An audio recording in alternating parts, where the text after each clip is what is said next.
Greeting, dear colleagues. Welcome to the DLS Google site webpage tutorial.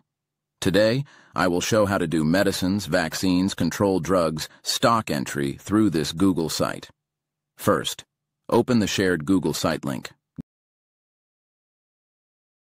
Go to the Member Login button.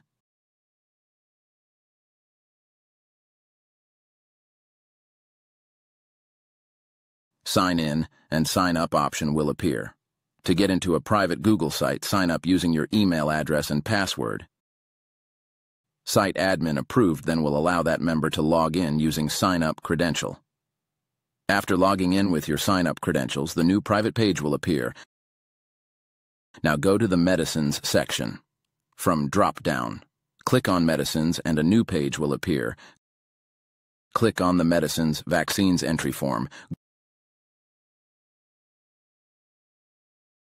Google form will appear in a new window. Fill up the Google forms and submit every medicine, vaccine, controlled drug for the stock record.